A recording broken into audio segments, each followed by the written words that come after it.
आप सभी भक्त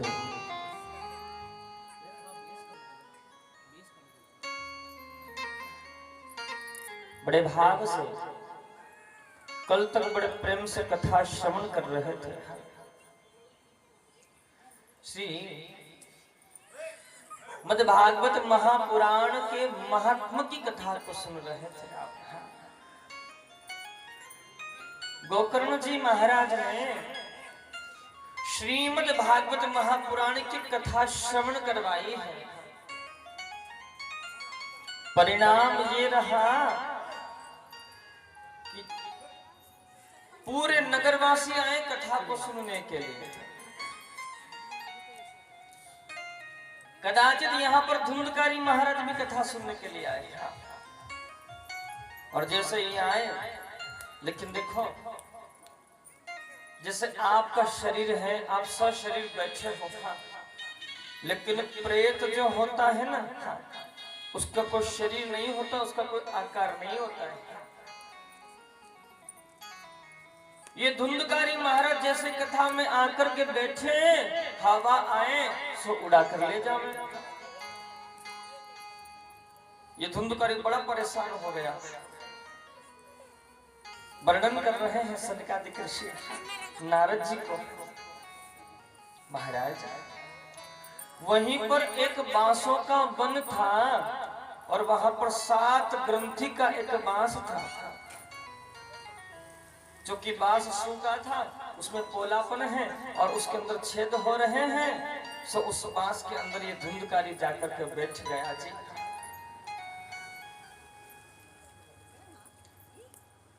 अब उस बांस के अंदर वह हवा अपना प्रभाव नहीं दिखा पाई। वो जब अपना प्रभाव नहीं दिखा पाए तो वो आराम से उसमें बैठ गया, बांस में था। पहला दिन हुआ कथा का, पहली ग्रंथि फट गई जी। दूसरा दिन हुआ तो दूसरी ग्रंथि फट गई उस बांस की। तीसरे दिन में तीसरी ग्रंथि फट गई है और जैसे ही 7 दिन पूर्ण भये, 7 ग्रंथियां बांस की फट गई। दिव्य देह को धारण किया और धुंधकारी महाराज का प्रादुर्भाव होता है। भगवान के पार्षद विमान लेकर के आए हैं। बोले महाराज विमान में बैठ जाइए। अब जैसे ही ये धुंधकारी विमान में बैठने लगा, आगे ही बढ़े थे धुंधकारी महाराज। भगवान के पार्षदों ने जैसे कहा कि महाराज बैठे, तो गोकर्ण जी कहते अरे महाराज रुको रुको रुको रुको, क्या करते हो? मैंने जो कथा सुनाई वो अकेले मेरे भाई ने कथा नहीं सुनी है, और पूरे नगरवासी यहाँ बैठ करके कथा सुन रहे थे। अगर कथा सुनने से, भागवत कथा सुनने से अगर मोक्ष प्राप्त होता है तो पूरे गांव वालों के लिए विमान क्यों नहीं आया? हाँ, अकेले मेरे भाई के लिए ही क्यों आया जी? तो भगवान के पार्षद कहते हैं अत्रेव बहव शक्ति श्रोतारो मम निर्मला। महाराज वर्णन कर रहे हैं, भगवान के पार्षद कहते हैं कि कथा आपने जो सुनाई है वो आपके भैया ने भी सुनी है, सबने सुनी, ठीक बात है, लेकिन यहाँ सुनाने में कोई भेद नहीं हुआ है, कथा को सुनने में भेद हो गया जी। प्रेम से बोलेंगे बोलो राधे राधे। अभी आप सब 7 दिन कथा सुनेंगे। जैसे ही कथा के 7 दिन होंगे, यहाँ पांडाल के सामने बिल्कुल बाहर गाड़ी खड़ी हो जाएगी भगवान की। भगवान विमान लेकर के आएंगे और आप सबको बिठावेंगे गाड़ी में, चलो भैया हमारे साथ। हाँ, ये गजब बात है कि पहली बार मेरे इस कथा के कैरियर में पहली बार को खुश हुआ कि हम चले जाएंगे। तो ये बात सुन के तो ये भ्रम हो जाता है, पंडित जी ठीक कहा तुमने, 7 दिन हम तो आएंगे ही नहीं। अरे कितना काम है, तो बच्चों को पढ़ाना लिखाना है, इनका ब्याह करना है, बाजू में मकान बिक रहा वो भी खरीदना, अभी तो एक कमरा छोटा है ये जिसमें रह रहे हैं, और तुम तो ले जाने के चक्कर में हो। ये प्रश्न खड़ा हो जाता है। मैं तो इस बात को सोच रहा था, आप तैयार कैसे हो गए?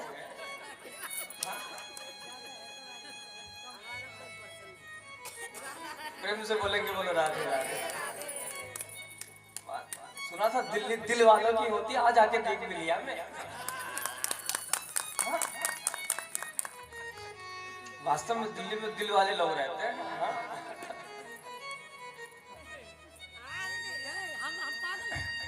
प्रेम से बोलेंगे बोलो राधे राधे। थोड़ा सा आप जोर से बोलो बस, बोलो राधे राधे। भगवान के पार्षद कहते हैं महाराज, कथा सुनाने में कोई भेद नहीं हुआ है, कथा सुनने में भेद हो गया। थोड़ा सा ध्यान से सुनिएगा। कथा सुनने में भेद कैसे हो गया? तो भगवान के पार्षद कहते हैं, श्रोता 3 प्रकार के होते हैं जी। आप यहाँ कथा सुनने आए ना, आपके अलग अलग भाव हो सकते हैं। पहले नंबर के होते हैं वो हैं श्रोता, दूसरे नंबर पे होते हैं सरोता रूपी श्रोता, और तीसरे नंबर पे होते हैं सोता रूपी श्रोता। पहले नंबर के जो श्रोता हैं, कथा को जो समय है बातें पहले आ जावे।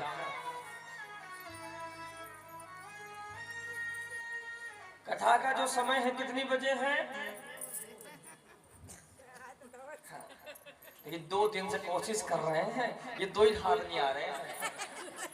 हाँ? आज वो बागेश्वर बाबा की बात हो गई बिल्कुल। 2 दिन तक रोज कोशिश कर रहे हैं, लेकिन वो हाथ ही नहीं आ रहा है रोज। लेकिन यहाँ में तो एक ही बात समझता हूँ, तू करता वो है जो तुझे पसंद है, मगर होता वो जो उसे पसंद है। हम कोशिश तो कर रहे हैं उसे पकड़ने की, लेकिन हाथ नहीं आ रहा।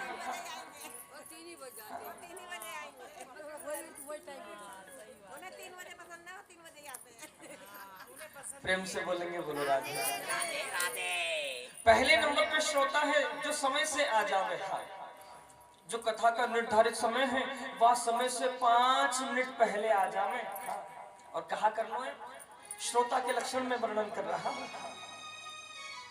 यहाँ पांडाल में आने के बाद में यहाँ की व्यवस्था को देखे, यहाँ साफ सफाई है कि नहीं है, यहाँ की बिछात ठीक है कि नहीं है। क्योंकि जनता जनार्दन, यानी जनार्दन यानी भगवान श्री नारायण है। विष्णु का एक नाम है जनार्दन। मैंने जब भक्त आवेंगे और आकर के बैठेंगे तो वो जनार्दन रूपी स्वरूप परमात्मा का है। और तुलसी बाबा इस बात की पुष्टि करते हैं, सिया राम मैं सब जग जावे। सब पूरा जगत सीताराम में है। वो आकर के परमात्मा बैठेगा तो यहाँ की व्यवस्था को मैं ठीक कर दूं, क्योंकि वो एक काम भक्ति कर सकता है। और एक बात मैं आपको बता दूं, श्रीमद् भागवत महापुराण में भगवान की कथा नहीं है। पूरा भागवत ग्रंथ पढ़ करके देख लीजिए आप, भगवान की कथा नहीं है इसमें, तो भगवान के भक्तों की कथा जाता है। इसीलिए तो इसे भागवत कहा है। अगर भगवान की कथा होती तो उसका कोई ना कोई दूसरा नाम हो गया होता। और जो भगवान के जो भक्त होते हैं, अनन्य भक्त होते हैं, उन्हें आचार्य की भाषा में, संतों की भाषा में, भक्तों की भाषा में महाभागवत अम्बरीश कहा है। अम्बरीश महाराज महान भक्त हुए परमात्मा के, उन्हें महाभागवत कहा है। दादा पितामह भीष्म महान भक्त हुए हैं, महाभागवत कहा है। ध्रुव जी महाराज महाभागवत हुए हैं। ये भक्तों की कथा है भागवत कथा। तो यहाँ पर आकर के यहाँ की व्यवस्था को व्यवस्थित करें। उसके पश्चात हम जिस ग्रंथ को सुन रहे हैं, कम से कम इतना प्रयास करें वह ग्रंथ की हम पूजा कर ले। एक बात मैं बता दूं, ये बात मैं कल भी कह रहा था और आज फिर कह रहा हूं, श्रीमद् भागवत महापुराण की कथा सुनने के लिए बहुत जन्मों के पुण्यों की आवश्यकता है। केवल सुनने मात्र के लिए तो उसकी पूजन अर्चना की कितनी महिमा होगी। ऐसा अवसर हमें कब मिलेगा फिर कि हम इस भागवत ग्रंथ की पूजा कर रहे हैं।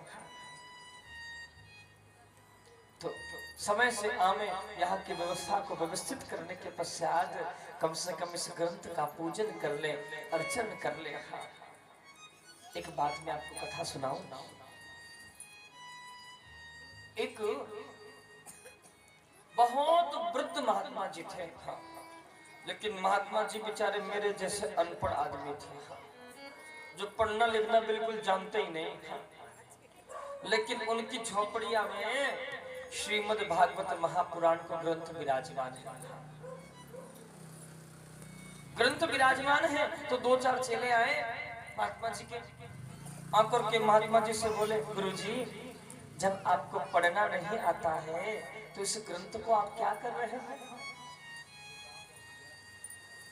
अरे ये ग्रंथ हमको दे दीजिए, ये किसी अपने जिस भक्त को आपको रुचता है उसको दे दीजिए। बातें कहाँ हो गए? बोले आपके भक्त या ग्रंथ को पढ़ेंगे 1 से 2, 2 से 10, 10 से 50, ये ग्रंथ आगे बढ़ेगा। आप धरे विराजे हो जाए तो कहा कर रहे हो, जाते कहा है रो? एक बात मैं बता दूं, आप नियम धारण कर लीजिए भगवान नारायण के लिए। 12 वर्ष तक आप समय से इस नियम का पालन करिए। 12 वर्ष पूर्ण होते ही मेरा परमात्मा जनार्दन आपके सामने खड़ा आपको प्राप्त हो जाएगा। लेकिन नियम होना चाहिए। नियम ये धारण कर लीजिए, 12 वर्ष तक आपको भगवान नारायण को केवल तुलसी पत्र चढ़ाना है तो नियम से चढ़ाओ। एक भी दिन आगे पीछे नहीं होना चाहिए। नियम से उस व्रत को पालन करो आप। तो महात्मा जी का भी यही नियम था। महात्मा जी क्या करते, वो पढ़ना लिखना बेचारे जानते नहीं थे। महात्मा जी क्या करते, बस रोज सवेरे उठ करके स्नान करते। अब बेचारे कुछ जानते तो थे नहीं पूजा पाठ, तुलसी दल तोड़ करके लाते, उस भागवत जी को अर्पण कर देते। एक दिन हो गया, 2 दिन हो गए, 10 दिन हो गए जी, 1 वर्ष है गो, 2 वर्ष है गए, 9 वर्ष नियम चलता रहा महात्मा जी का। केवल एक ही काम है, स्नान करने के पश्चात कोई काम नहीं। सबसे पहला यही काम है, तुलसी दल लेके आनो है और भागवत जी को चढ़ानो है। समय व्यतीत होता गया जी। जैसे ही 12 वर्ष पूर्ण भये हैं और भागवत ग्रंथ के अंदर से मेरे परमात्मा श्री नारायण का प्रादुर्भाव हुआ और मेरे परमात्मा ने महात्मा जी को दर्शन दिए हैं। प्रेम से बोलेंगे बोलो राधे राधे। इतनी महिमा है भागवत की। हाँ, नहीं तो मैं एक बात बताता हूँ आपको, जो श्रीमद् भागवत महापुराण तो ज्यादा भी किताबें तुम्हारे घर धरी होंगी। हाँ, तुम्हारे बेटा बेटी पढ़ रहे होंगे उन किताबों को। हाँ, ये तो छोटा सा ही ग्रंथ है, जाते बड़ी बड़ी पुस्तकें होंगी तुम्हारे लालान के। हाँ, जो तुम्हारे बच्चे पढ़ रहे हैं, तुमने आज तक वो किताब को माथे देने लगाई होगी कि लगाइए क्या हुआ है?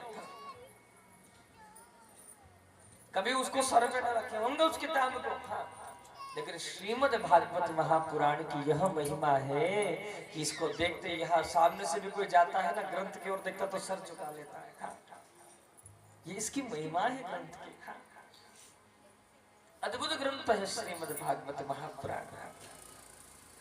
तो वर्णन कर रहे हैं, सबसे पहले नंबर पे है श्रोता। अर्चन करें ग्रंथ का, उसके बाद में प्रेम से पालती मार करके बैठे और बीच बीच में कीर्तन हो में तो ताली बजा के भगवान का कीर्तन गाते और बिल्कुल शांति को दान दे के कथा को सुने।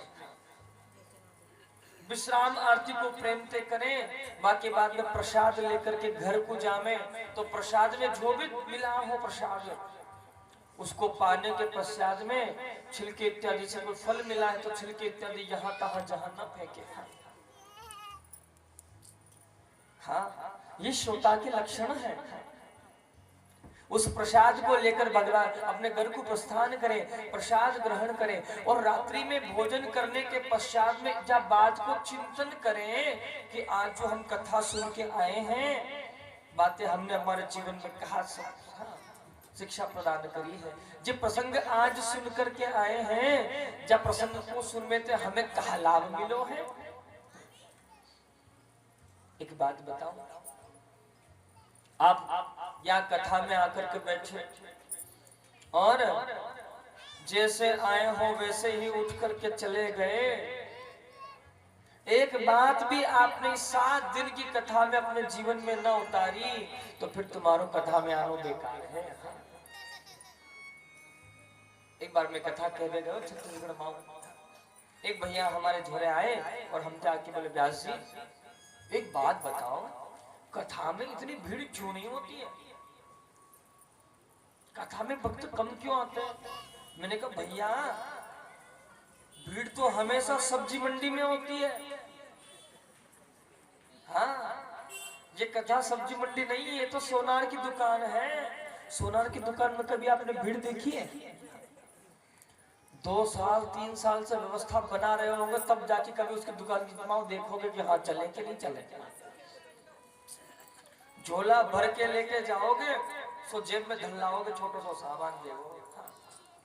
सोनार की दुकान में कभी भीड़ नहीं होती, भीड़ तो हमेशा सब्जी मंडी में होती है। और एक बात बता दो, जिस कथा में ज्यादा भीड़ होती है फिर वहां कथा नहीं होती है, वहां तो बहुत सारे लोग तो भीड़ ही देखने चले आते हैं। इतनी संख्या थी महाराज, टेंट की व्यवस्था नहीं, लोग बाहर बैठे थे। अरे तू वहां टेंट देखने गया? हाँ, जाते बढ़िया टेंट तो तेरे यही गांव में मिल जाता तो है। हाँ? इतनी भीड़ थी महाराज, व्यास जी तो दिखाई नहीं दे रहे, छोटे से व्यास जी दिख रहे थे। अरे भैया तो आते बढ़िया तू घर ही देख ले तो आए। हाँ? बहुत सारे लोग भगवान के मंदिर दर्शन करने बिहारी जी जाते हैं तो बहुत सारे लोग ऐसे ही होते हैं। महाराज जी हम तो वहां गए, वहां जाके रुके थे, वहां हमने भोजन किया, वहां जाके ये किया, वहां जाके अरे हमने क्या बस यही कर ले तो वृंदावन गया? जाते बढ़िया तो अपने घर ही रह लेता तू। अरे जिसको देखने के लिए गया तूने उसका ही दीदार नहीं किया, उसको ही नहीं देखा तो क्या करने गया है वृंदावन का? श्रोता के लक्षण है, प्रेम से एक एक प्रसंग को सुने। दूसरे नंबर पे आते हैं सरोता रूपी श्रोता। कथा को जो टेम है वो समय है जामे, वाके बाद में घर से निकलेंगे और कथा पांडाल में आवेंगे और आकर के सबसे कहेंगे भैया राधे राधे, भैया राम राम, भैया राम राम, सब ते राम राम करेंगे। क्यों? सबको ये बता देंगे कि देखो हम भी कथा सुनने आए हैं तुम्हारी। हाँ, कल को कहे मत दियो कि तुम ना आए थे कथा में। वो जिता देगा कि देखो हम भी आए हैं।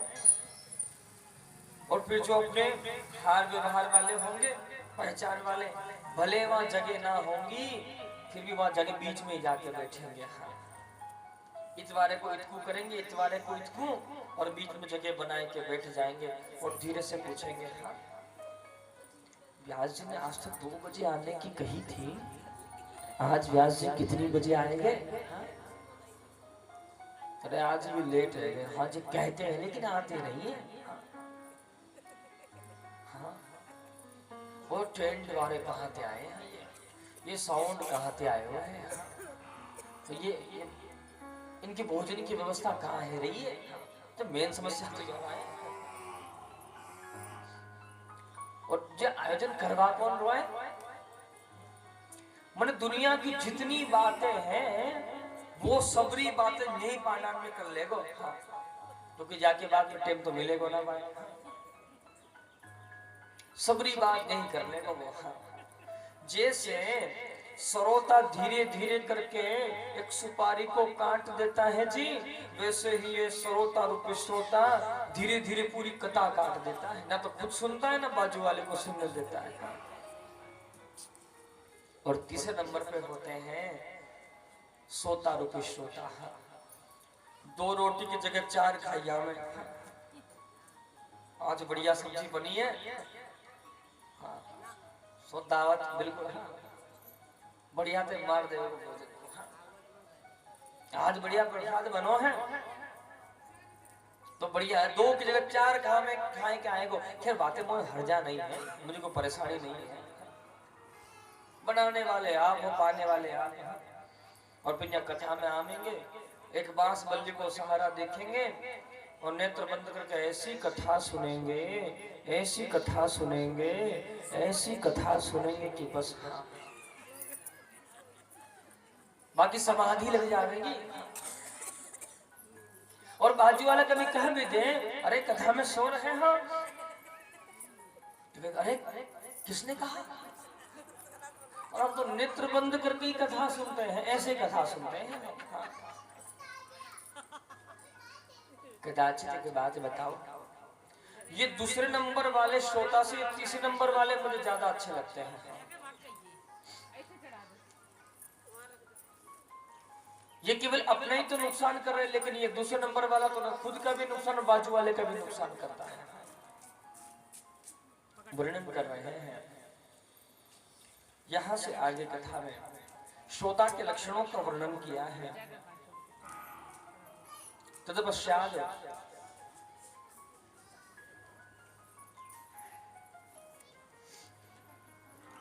कथा में आवाहित देवता इत्यादि के बारे में वर्णन करते हैं। भगवान का पूजन करें, अर्चन करें, परमात्मा का मंत्र जाप इत्यादि के बारे में उल्लेख करते हैं। विद्वत ब्राह्मणों के द्वारा गायत्री मंत्र, द्वादशाक्षरी मंत्र का जाप करवाने, पंचाक्षरी मंत्र का जाप करवाने इत्यादि उल्लेख किया है। कदाचित आगे वर्णन कर रहे हैं कि कथा में जब आवे तो भोजन करके आना चाहिए कि हाँ, कैसे आना चाहिए? ये भी एक प्रश्न आता है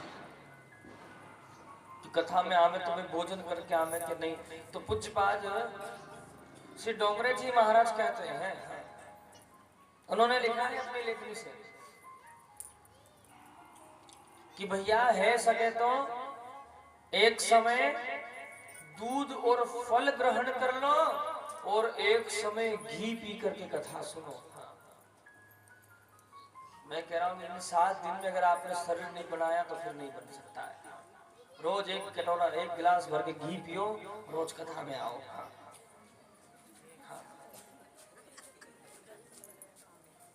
अगर इसमें सेहत पर ध्यान नहीं दिया तो बेकार है।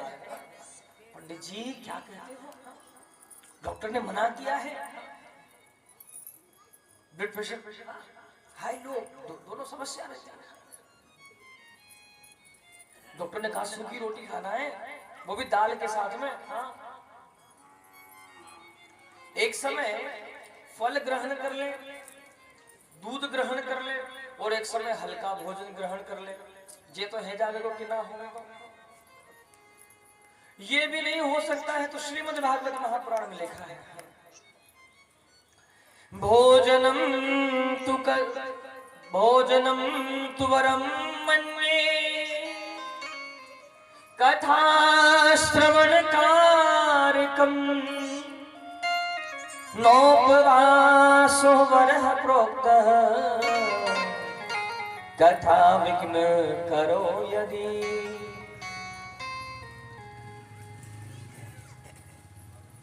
आप भोजन इतना करके आ गए, अगर आप 2 समय भोजन करो तो ये तो एक समय भोजन कर ले, एक समय फल दूध ग्रहण करके कथा में आ जाए।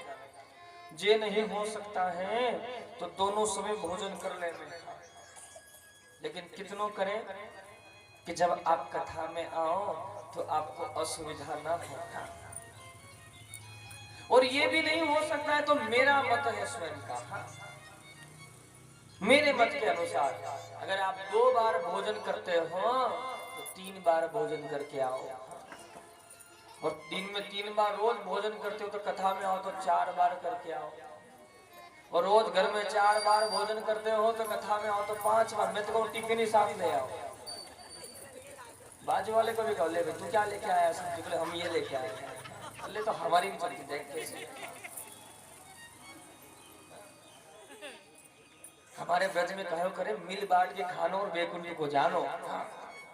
चले तो सबरे ही चले।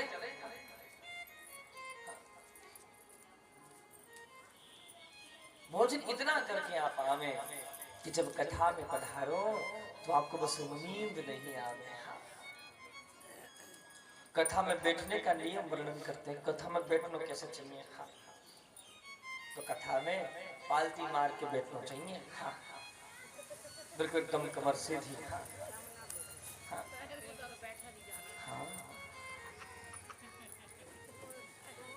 पद्मासन लगा के बैठना चाहिए। देखो कथा में कभी भी दोनों घुटने ऊपर उठा के ऐसे हाथ बांध के नहीं बैठना चाहिए। इसका नाम है दरिद्र आसन। ये आसन लगाकर देवराज इंद्र भी कथा में आवे तो वो भी दरिद्र हो जावे, ऐसो हमारे आचार्य लोग कहते हैं। अब कहो पंडित जी बहुत दर्द होता है घुटने में, कहा करेगा, शरीर से बैठा नहीं जाता। तो जैसे आपको सुविधा हो, अगर आप ऐसे नहीं बैठ सकते हो तो चेयर पर बैठकर की कथा सुन लो। आपत्ति काले मर्यादा नास्ति। अगर आपको असुविधा है तो जिस प्रकार आपको सुविधा हो उस उपाय से आप बैठ जाओ। अगर आप चेयर कुर्सी पर बैठ सकते उस पर बैठ के कथा सुने, और वहां भी आपको असुविधा है तो मेरे मत के अनुसार तो लेट के भी कथा सुन सकते हो आप। खूब जगह है,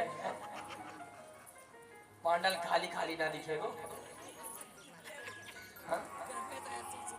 एक बार मैं कथा करने को गया छत्तीसगढ़ में, तो मेरी कथा है रही है, तो संयोग के जिस परिवार ने कथा कराई उनके खुद ही टेंट का काम है। तो हमने जैसे ये बात की, अगले दिन हम कहे गुरुजी कितने कितने पांडाल में तखत लगवा दे। मैं कहा चाह रहे, अब मुझ समझ नहीं पाए। मैं क्यों? बोले गुरुजी आप कह रहे थे कि जो बैठ नहीं सकता वो लेट की कथा सुने तो अपने ये तखत रखे, कहाँ काम आवेंगे। आप कहो जितने तक पांडाल में तखत लगा देते हैं, जो बैठ के सुनेगा वो सुन लेगा, जिसको कुर्सी पे बैठना हो वहां बैठेगा, जिसको लेट ना हो जाके लेटेगा, आराम से कथा सुनेगा वहां।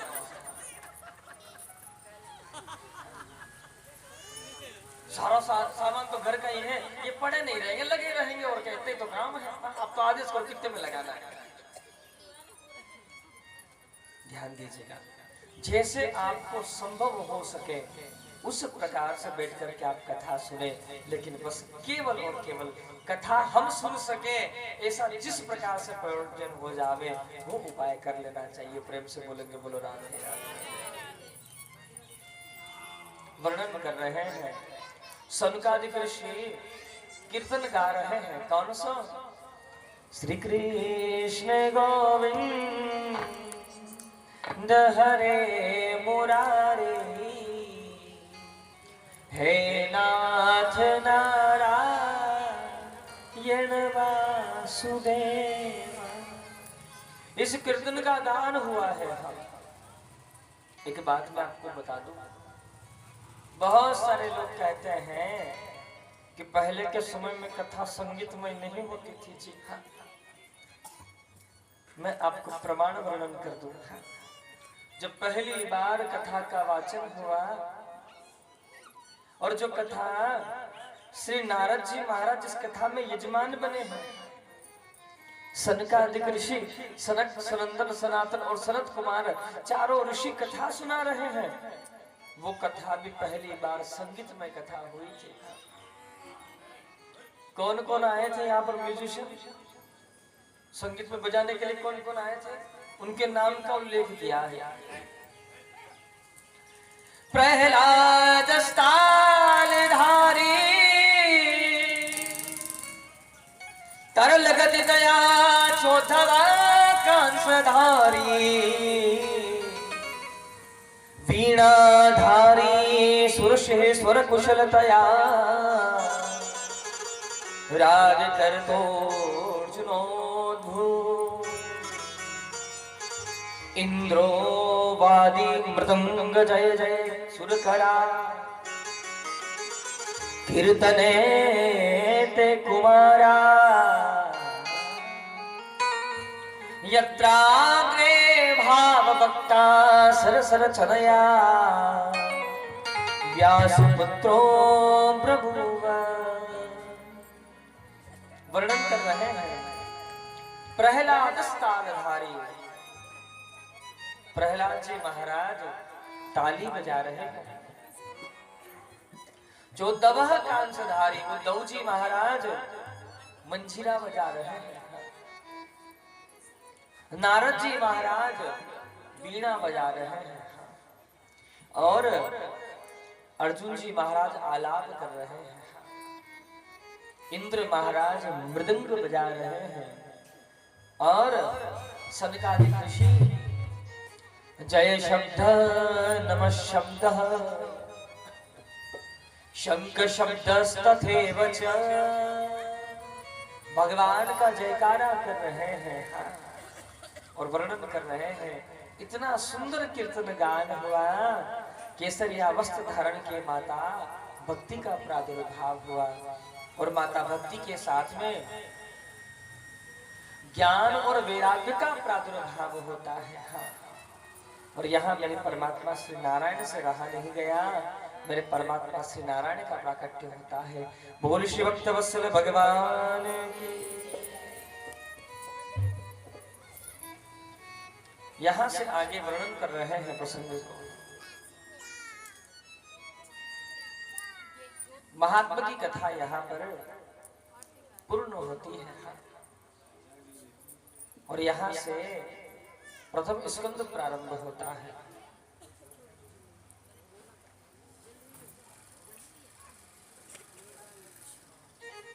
प्रथम स्कंद में वर्णन कर रहे हैं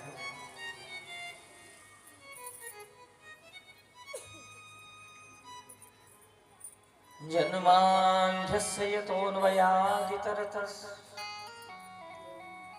चार्थे स्वविज्ञस्वराट् तेने ब्रह्मरदार्यादि कवये मुह्यन्ति यत्सूरयः तेजो वारी मृतां यथा विनिमयो यत्र त्रिसर्गो मृषा धाम्ना स्वेन सदा निरस्तकुहकं सत्यं परं धीमहि। वर्णन कर रहे हैं व्यास जी महाराज ने पहला श्लोक लिखा है मंगलाचरण में। व्यास जी अपने मन में विचार कर रहे हैं कि मैं अगर मैं भगवान श्री नारायण का ध्यान करता हूं या उनकी वंदना करता हूं तो नारायण के भक्त कहेंगे ग्रंथ हमारा है। अगर मैं शिव की उपासना करता हूं तो शिव के भक्त कहेंगे, शिव के उपासक कहेंगे ग्रंथ हमारा है। अगर मैं माता दुर्गा की उपासना करता हूं तो माता दुर्गा के भक्त कहेंगे कि ग्रंथ तो हमारा है। मेरे इस ग्रंथ का विभाजन हो जाएगा। इसलिए श्री व्यास जी महाराज ने श्रीमद् भागवत महापुराण के प्रारंभ में किसी भगवान की वंदना ही नहीं की है। और वंदना की है तो किसकी की है? सत्यम परम धीमहि। ध्यान किया है, वंदना